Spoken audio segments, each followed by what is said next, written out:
আসসালামু আলাইকুম ওরহমতুল্লাহ। ফ্রেন্ডস, কথা বলবো ফেসবুক পেজের মধ্যে যে কন্টেন্ট মনিটাইজেশন পলিসিস আছে এটা কিভাবে রিমুভ করবেন আর আমি কিভাবে রিমুভ করলাম। প্রমাণস্বরূপ আমি আপনাদেরকে এর আগে ভিডিও দিয়েছিলাম, তো এই স্ক্রিনশটটা যদি লক্ষ্য করেন মে মাসের তে তোলা আছে এবং এর পরেও, যেখানে কিন্তু যদি ফলো করেন এখানে 13,000 সামথিং ছিল, যেখানে ওয়াচ টাইম কমপ্লিট ছিল এবং এই পেজটা কিন্তু এইটা, ওকে, এইটা যেটাতে এখন মনে করেন 14,000 সামথিং ফলোয়ার্স হয়েছে। আর এই পেজের মধ্যেই কিন্তু কন্টেন্ট মনিটাইজেশন পলিসিস ছিল, যেটা আপনাকে আগেও দেখাইছিলাম। ওকে, তো এই পেজটা কোনটা সেটাও আপনাদেরকে দেখাই। এই পেজটা কিন্তু এইটা, অর্থাৎ যেখানে এর আগে এইটাই সেম, ওকে, যেখানে কন্টেন্ট মনিটাইজেশন পলিসিস ছিল।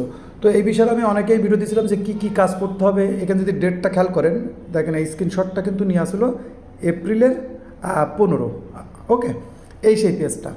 তো এখানে আমি বলেছিলাম যে এই কন্টেন্ট মনিটাইজেশন পলিসিস কীভাবে রিমুভ করা যায়, সেই প্রসেসিংগুলো বলেছিলাম। আর আমি বলেছিলাম যে এই কন্টেন্ট মনিটাইজেশন পলিসিস যখন আমি রিমুভ করব তখন একটা ভিডিও দেবো, অর্থাৎ যখন সাকসেসফুলি রিমুভ হয়ে যাবে তখন আপনাদেরকে দেখাবো। তাই যারা কীভাবে রিমুভ করতে হয় সেই প্রসেসিং তো এর আগের ভিডিওতে দেখাইছি, সেগুলো দেখে আপনি রিমুভ করতে পারেন। আর সেই সেম পেজেই কিন্তু কন্টেন্ট মনিটাইজেশন পলিসিস যদি আমরা এখন দেখতে যাই, তো এখান থেকে আমাদের সেই পেজ এইটা। তো এখান থেকে আমরা আসবো এখানে, এই সেই পেজ, ওকে। তো এখানে যদি আমরা ড্যাশবোর্ডে আসলে দেখবেন কন্টেন্ট মনিটাইজেশন পলিসিস তো নাই, এখানে কিন্তু ইনস্ট্রিমের সেট আপ এবং অ্যাড অন রিলসের সেট আপও আছে। তো এটা আমরা একটুখানি স্ক্রল ডাউন করি। তো স্কেল ডাউন করলে এখান থেকে আমরা দেখব পেজ রিকমেন্ডেশন, যেটা আলহামদুলিল্লাহ সুন্দর আছে, ওকে, সুন্দর আছে।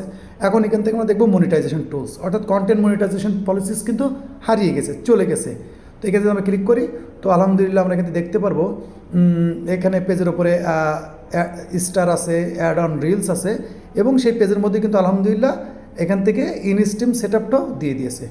তো কন্টেন্ট মনিটাইজেশন পলিসিস থাকার পরেও কিন্তু আমার পেজের মধ্যে আমি কিছু স্ক্রিনশট শেয়ার করব, যেগুলো কিন্তু আমি প্রতিনিয়তই কাজ করেছি এবং স্ক্রিনশট রেখে দিয়েছি, ওকে, যে কীভাবে স্টার্ট হয়েছে। তো সেই পেজের মধ্যে, এই যে পেজের মধ্যে যখন কন্টেন্ট মনিটাইজেশন পলিসিস থাকবে তখন কিন্তু আপনার watch time, followers, active video সব কমপ্লিট থাকার পরেও ইনস্ট্রিম সেট আপটা আসবে না, লার্ন মোড থাকবে, ওকে।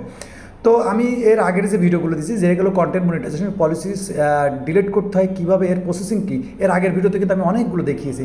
তো যদি আপনার পেজের মধ্যে কিংবা আপনার প্রোফাইলের মধ্যে আসে সেম সিস্টেমগুলো আপনি ফলো করেন, আমি যদি রিমুভ করতে পারবি 110% আপনিও রিমুভ করতে পারবেন। তো সেই প্রসেসিংগুলো আগেই দেওয়া আছে, কারণ এটা দেখালাম এই জন্য যে আমি বলেছিলাম যখন আমার পেজের মধ্যে কন্টেন্ট মনিটাইজেশন পলিসিস রিমুভ হবে কিংবা করে ফেলবো তখনও কিন্তু একটা ভিডিও দেবো। তো এই জন্য কিন্তু এই ভিডিওটা দেওয়া। তা আশা করি আপনাদের বিষয়ে ডাউট থাকলে পিছনে ভিডিওটা দেখে নেবেন, আর আই বাটনে আমি দিয়ে দেওয়ার চেষ্টা করবো ভিডিওটা, সেই ভিডিও দেখে বুঝতে পারবেন যে কীভাবে এইগুলো রিমুভ করা যায়।